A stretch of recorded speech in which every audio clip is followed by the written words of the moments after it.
un homme politique heureux, inconscient, récalcitrant et multirécidiviste, encouragé par des partisans récalcitrants.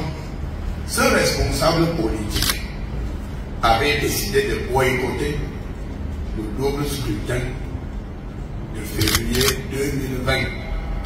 Cet homme politique, fidèle à sa logique de désordre, a fait notre point de presse où il dit, je cite, en 2025, s'ils essayent, ce qui arrivera va arriver.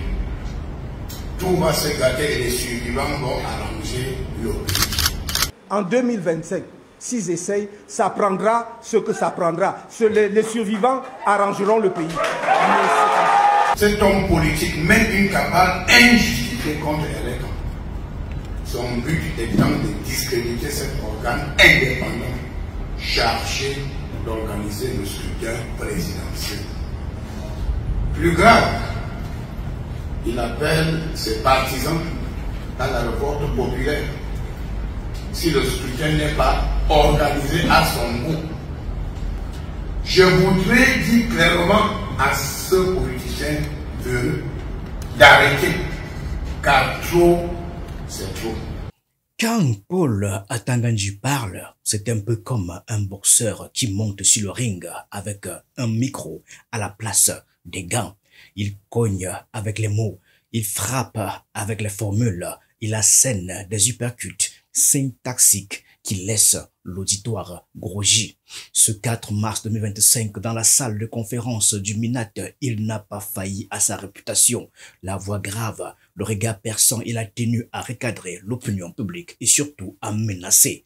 La récréation est terminée, a-t-il martelé. Les vendeurs d'illusions, apprentis sorciers et autres politiciens du désordre sont prévenus, a-t-il dit. On vous donne de la nourriture dans un plat et vous décidez de manger à terre. Vous devez l'assumer entièrement sans tenter d'embarquer des innocents, des personnes naïves et vulnérables dans votre chute ou enfer politique. À partir de ce jour, tout désordre, invectif, manipulation, propagation de fausses nouvelles, appel à l'insurrection, messages de haine doivent cesser, car ces forfaits seront désormais traités avec la rigueur de la loi.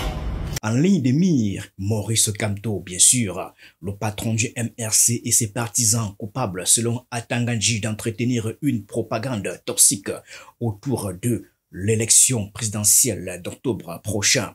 Le ministre de l'administration territoriale ne mâche pas ses mots. Le Cameroun n'est pas une jungle où chacun fait ce qu'il veut.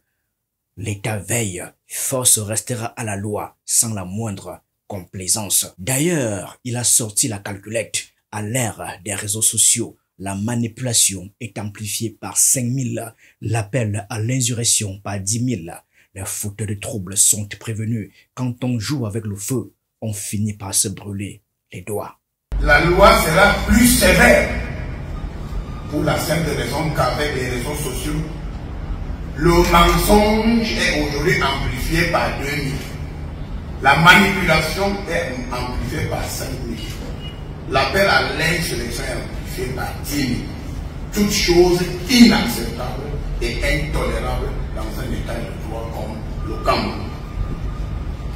Je dis bien à partir de ce jour, aucun écart de comportement de qui que ce soit ne sera toléré.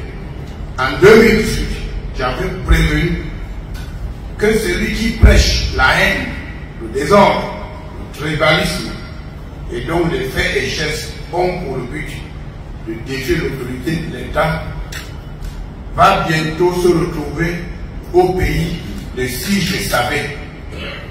Je le dis aujourd'hui, si cette personne persiste dans la logique de provocation, de manipulation, de dresser les Camerounais les uns contre les autres, il va une fois de plus terminer sa course dans le pays de si je savais, avec tous ces acolytes qui veulent détruire notre démocratie. Et cette fois-ci, dans le pays de si je savais, le séjour sera long. Il sera même très long. À Tangandji, en est certain, l'élection présidentielle se passera dans le calme et la sérénité. Le ciel ne tombera pas en 2025, a-t-il lâché comme pour conjurer les peurs. Mais attention, pas question de franchir la ligne rouge tracée par l'administration. Ce n'est pas un débat, c'est un avertissement. Ceux qui tenteront de s'aimer la confusion répondront de leurs actes. Les apprentis pyromanes finiront par être consumés par leur propre feu, a-t-il dit. L'ordre sera maintenu partout sans la moindre complaisance. Les contrevenants, les fauteurs de troubles n'ont qu'à bien se tenir. Il faut cesser de faire de l'élection présidentielle de 2025 une question de vie ou de mort. Les hommes politiques véreux doivent laisser Elekam faire son travail. Derrière cette démonstration de force, une cible évidente, Maurice Kamto, l'homme qui, en 2018, s'était autoproclamé vainqueur de la présidentielle. Celui qui aujourd'hui encore revient avec une collecte de fonds pour financer sa campagne de 2025. À Tangandji n'a pas cité son nom, mais tout le monde a compris. Maurice Kamto, l'homme qui, selon l'Ominat, vend du vent, qui manipule l'opinion avec des promesses illusoires. Mais derrière les mots, une réalité. Le pouvoir tremble. Sinon, pourquoi monter ainsi au créneau? Pourquoi ce ton martial, ces menaces à peine voilées? Ceux qui ne remplissent pas les conditions de participer à l'élection présidentielle de 2025 peuvent attendre l'échéance de 2032. En somme, l'élection présidentielle de 2025 se tiendra dans le calme et la sérénité. Le ciel ne tombera pas en 2025. Le verdict des urnes sera respecté au moment venu. Je dis bien aux hommes politiques qu'il ne faut pas franchir la ligne rouge tracée par l'administration. Les auteurs des mots d'ordre irresponsables seront entièrement comptables des conséquences qui en découleront. Force restera à la loi sans la moindre complaisance. La présidentielle de 2025 s'annonce comme une épreuve de force. D'un côté, un pouvoir qui se bunkerise, qui sort les griffes, qui jure que la loi sera appliquée avec fermeté. De l'autre, une opposition qui s'organise, qui défie l'ordre établi, qui tente de briser le verrouillage du système. Mais une chose est sûre, Paul Atangandji a donné le ton. La récréation est terminée, a-t-il dit.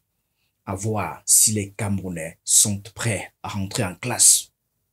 Ou alors à renverser